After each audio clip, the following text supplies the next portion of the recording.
You've been told the secret to success is hard work, luck, or timing. But what if it's none of those? What if the real reason you're stuck is because you've been programmed to ask for permission to live? This isn't a motivational speech. This is a dismantling of everything you were taught to obey. If you're tired of waiting, tired of asking, tired of shrinking your life to fit someone else's idea of realistic, then keep listening, because this might be the last time you ever wait for anyone's approval again. This isn't about rebellion. It's about reclaiming your right to move. And once you understand how deep the lie runs, you won't be able to unsee it. They told you to wait for the green light, for the degree, for the title, for someone older, smarter, more qualified to say, "Now it's your turn." But no one ever does. That's the lie. The system isn't broken. It was built this way, to reward those who follow, not those who begin. You weren't taught to question the world. You were trained to survive inside it, quietly, obediently, repeatedly. Every layer of your upbringing was designed to suppress ignition. They don't fear chaos. They fear the spark of self-directed movement, because once you move without permission, you're uncontrollable, and that makes you dangerous.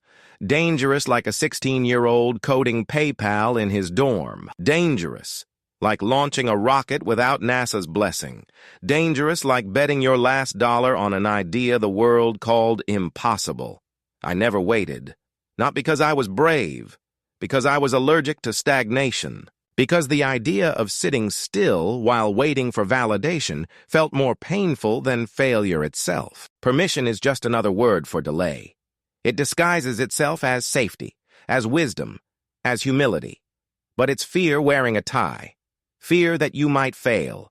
Fear that you might be seen starting small. Fear that if you break the script, you'll break yourself.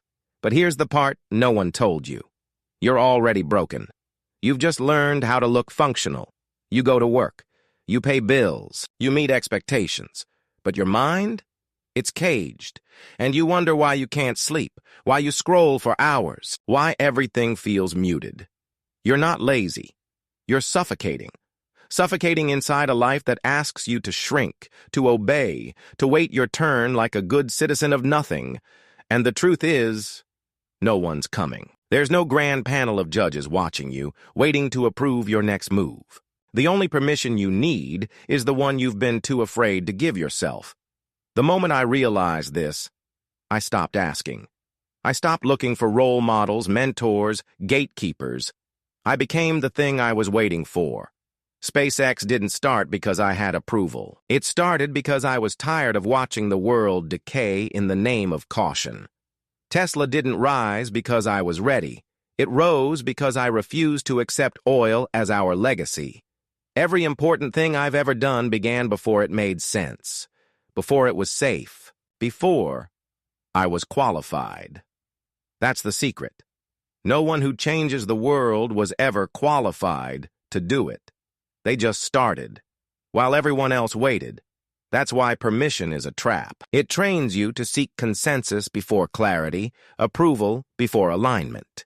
It tells you to wait until the world makes room for you. But the world doesn't make room. It resists, until you shove your way in. And when you do, something strange happens. They call you brave, visionary, a leader, but only after they've ignored you, mocked you, doubted you, only after you've proven them wrong. That's the price. You act alone first, without applause, without reassurance, just the sound of your own footsteps in the dark. If you're waiting for permission to become who you were meant to be, stop. It's not coming, and it never was.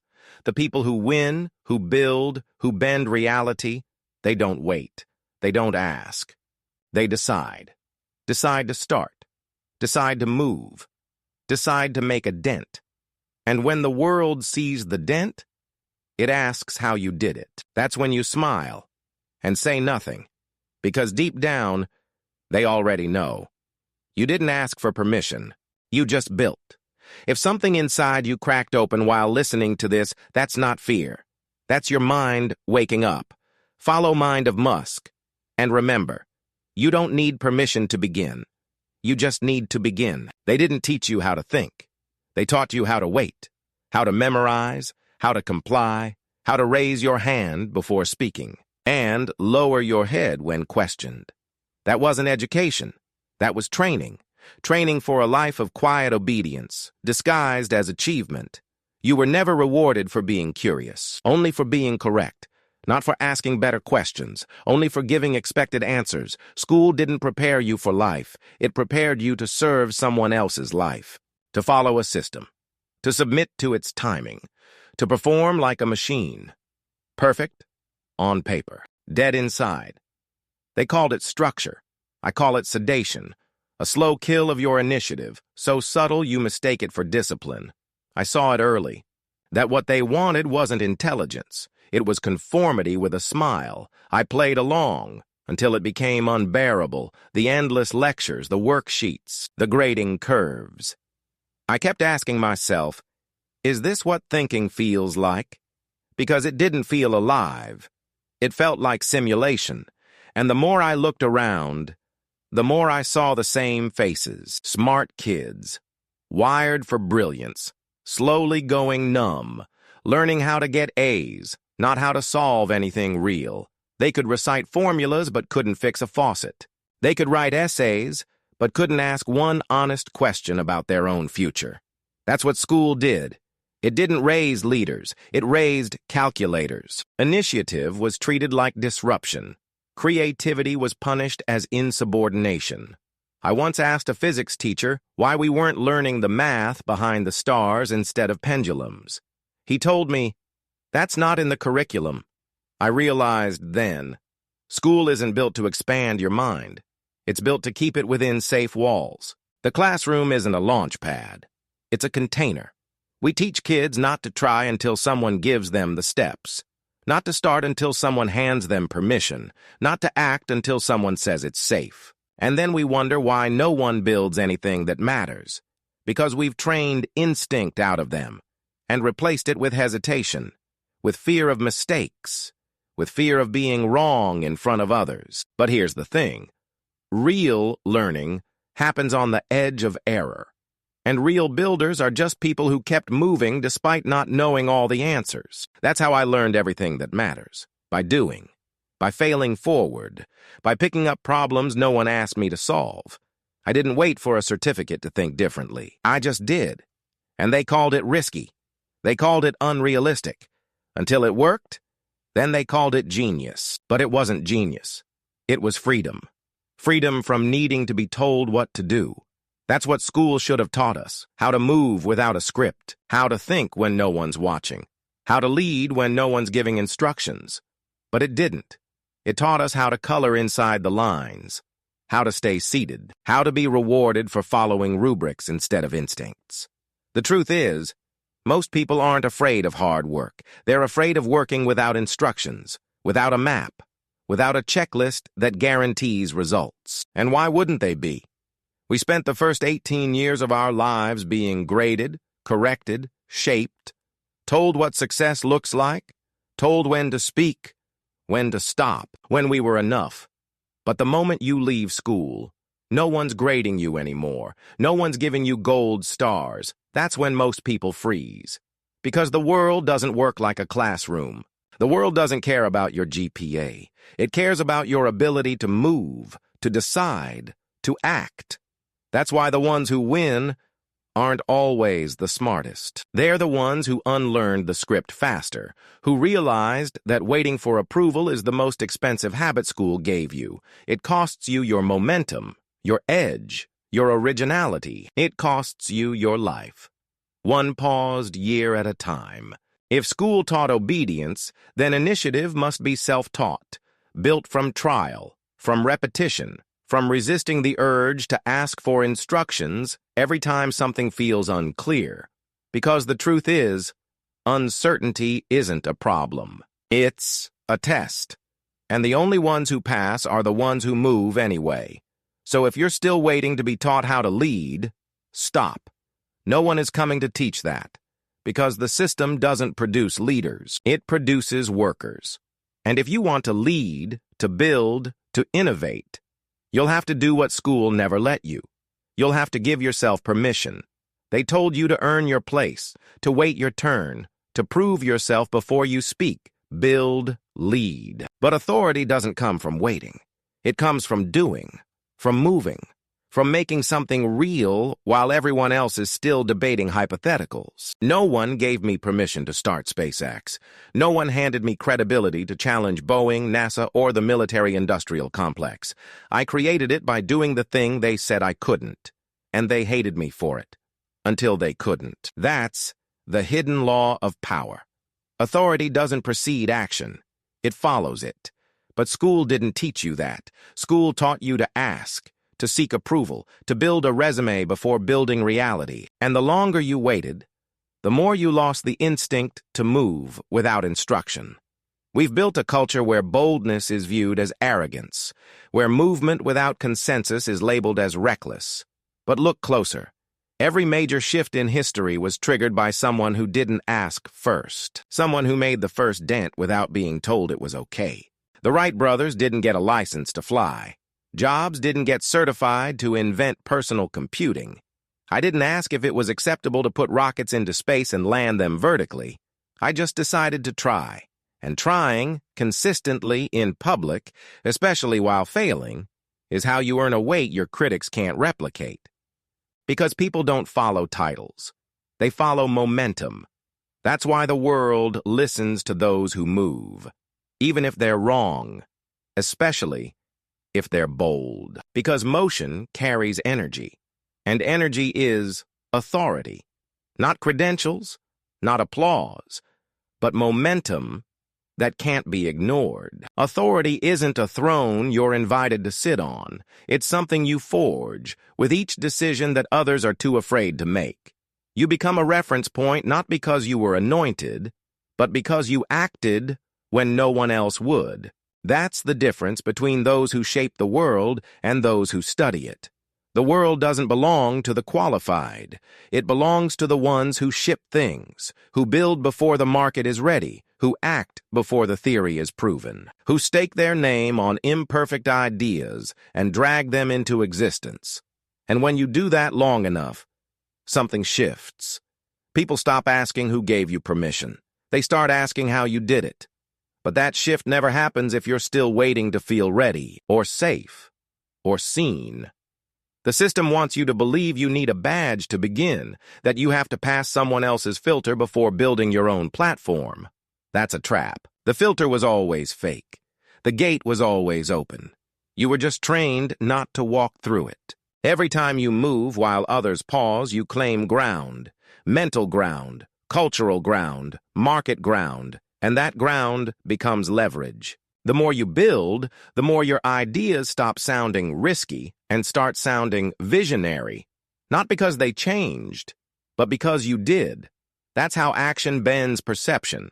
It turns critics into spectators. It turns doubters into late adopters. It turns your first step, awkward, unsupported, unstable, into a blueprint others copy. But that only happens if you're willing to go first, to act without applause, to speak without echo, to build while being watched, judged, ridiculed, and keep building anyway. The paradox is brutal.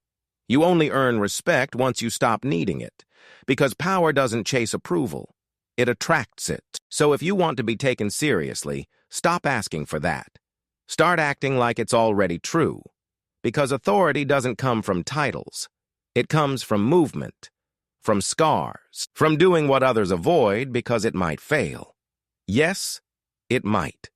But you know what's worse than failing? Waiting your whole life to be allowed to start. They say timing is everything, but that's only true if you're ready to lose everything while waiting. You weren't born to wait. You were born to move. Yet you've been conditioned to pause, to hesitate, to overthink every instinct until the moment passes and the spark dies. And the worst part? You think it's wisdom? You call it patience. But what if it's just fear in disguise? What if every time you say, "not yet," what you really mean is, I'm afraid it won't work. What if every opportunity you postponed was the beginning of your future, slowly bleeding out? Waiting has a cost. It doesn't feel like pain. That's what makes it so dangerous. It feels like thinking it through, like being smart. But underneath all that caution is a silent erosion of fire, of instinct, of momentum. Until one day you wake up and realize you're not stuck because you failed. You're stuck because you never moved. You think you need more knowledge, more clarity, more readiness. But clarity doesn't come before action. It comes from action. Every answer you're waiting for will only show up once you move. I didn't build Tesla because I had a perfect plan. I didn't build SpaceX because I knew we'd succeed. I moved because not moving felt like death. That's the part they don't teach you. Inaction isn't neutral. It has gravity. It pulls you into doubt, into paralysis, into safety that rots your potential one day at a time. We romanticize patience like it's a virtue. But patience, unchecked, becomes a cage. It turns your brain into a courtroom where every idea is on trial and nothing ever gets out alive. And here's the quiet truth. Most people aren't burned out from overworking. They're burned out from underliving, because the longer you wait, the more your life shrinks. Not in years, but in aliveness. You stop risking. You stop speaking up. You stop dreaming outside the sandbox they built for you. And what's left? Comfort, deadlines, distraction, a perfectly curated routine that feels safe, but sterile. You start measuring your life by what you've avoided instead of what you've built. And that's the cost. Waiting costs you energy. Waiting costs you edge. But worst of all, waiting costs you yourself. Because the version of you that could have been that builder, that risk-taker, that spark, they're fading every time you say, maybe later. We don't fear failure. We fear exposure. We fear looking stupid. We fear being seen trying before we're perfect. But what's more foolish? Launching imperfectly or dying with everything still inside you? I'd rather be mocked in motion than praised for potential. That's why I kept going when Tesla was days from bankruptcy. That's why I put my last dollar into rockets that kept blowing up. Because even failure moved the needle. Even chaos created momentum. Even being wrong taught me faster than standing still ever could. Action isn't just productive, it's medicinal. It cures hesitation. It breaks fear. It restores confidence through evidence, not optimism. And if you need a reason to start, here it is. You're running out of time. Not in a dramatic, cinematic sense. In a cellular one. Your energy, your drive, your window to change, shrinks a little more every year. If you don't build it now, you'll spend the rest of your life managing the regret of what you didn't. And no, you'll never feel fully ready. No one does. But the ones who build, who move, who finish, they all learn the same truth. You don't wait to act. You act. And that's how you stop waiting. The first thing they teach you is how not to break the rules. But the people who build the future didn't wait for permission. They moved. They disrupted. They violated invisible lines. And then rewrote them. When we launched SpaceX, the idea of a private company reaching orbit was considered reckless. NASA didn't believe it. The media mocked it. Experts called it dangerous, illegal, even. But legality is just a reflection of what the system is prepared to accept, not what's possible, not what's right.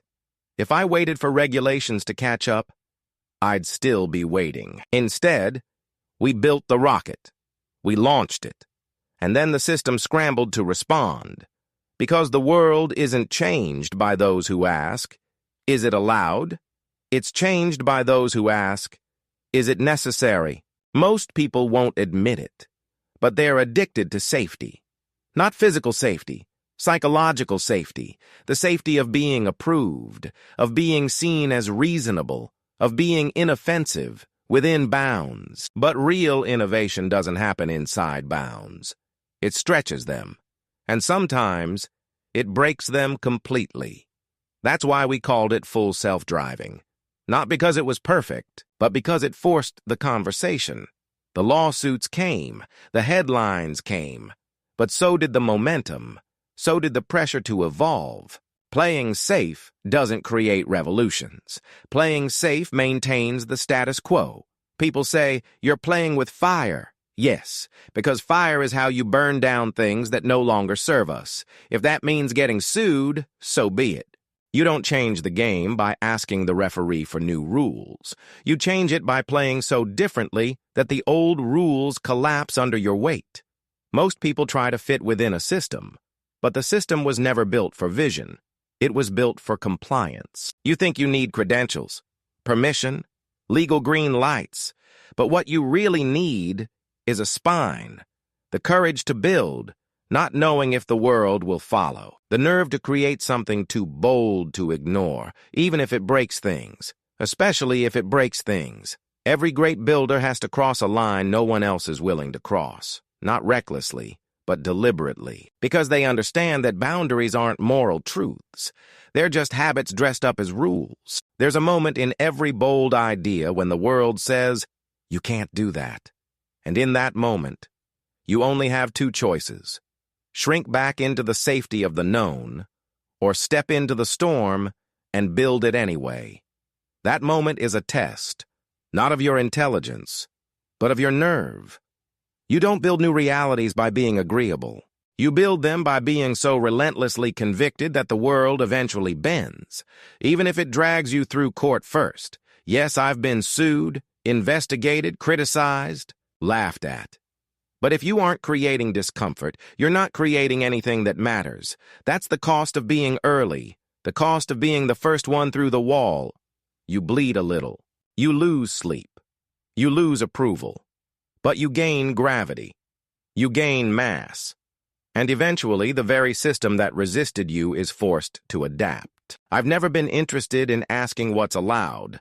I ask what's necessary, and when the mission matters enough, you build first, fix later, fight later, apologize later. That's not irresponsibility. That's resolve. That's what it takes to move faster than fear. You've waited long enough for signs, for approval, for some external green light to tell you now is the time. But what if it never comes? What if the signal you've been waiting for isn't missing, but doesn't exist? No one's coming. No one's watching your life close enough to validate the things you haven't done yet. They're too busy protecting their own stories. The world isn't a traffic system. It doesn't hand out turns. It doesn't flash green just because you're ready. It doesn't even notice. And maybe that's the most liberating part. The silence. The indifference. Because if no one's stopping you, then nothing is. Except your own programming. You were trained to wait. Trained to ask. Trained to hesitate until someone else says go. But look at the ones who move, who lead, who dent reality. They all did one thing the system never prepared for. They gave themselves permission. That's it. They didn't wait to be qualified. They qualified themselves by building. They didn't wait for a map. They started walking and let the path reveal itself. They didn't ask for room. They took space. You think someone needs to see your worth before you act. But the truth is, no one will see it until you do. You're not waiting for the world to open a door. You're waiting to admit to yourself that you're already standing in front of one. Unlocked, unattended. Yours. Most people die waiting for a moment that never arrives. A perfect mix of readiness and recognition. But there's no switch, no light. No voice that says, now you're allowed. The moment you move, that's the moment it starts. The hardest part isn't building. It's deciding you're allowed to build. Once you do that, the rest is just momentum. Not easy. Not clean, but inevitable. When I started SpaceX, there was no blueprint, no industry nod, just the weight of knowing it needed to exist, and no one else was doing it.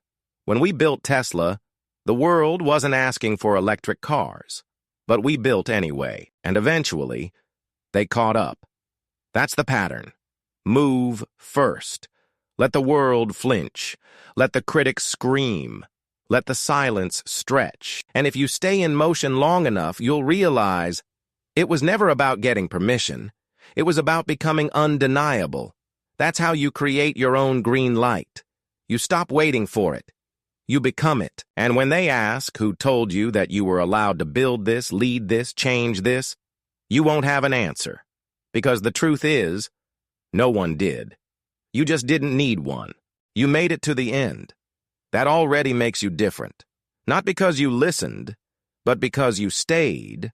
Because something in you refused to scroll past the truth. You don't need another video. You don't need another opinion. You need a decision. If this series broke something inside you, let it stay broken. Let it become the space where the builder in you wakes up. Because the future isn't waiting, and neither should you. Subscribe to Mind of Musk, not for motivation, but for the reminders you won't find anywhere else. The ones that sting, the ones that free you. Start with the next episode. Or go back to the beginning. Either way, don't stop here.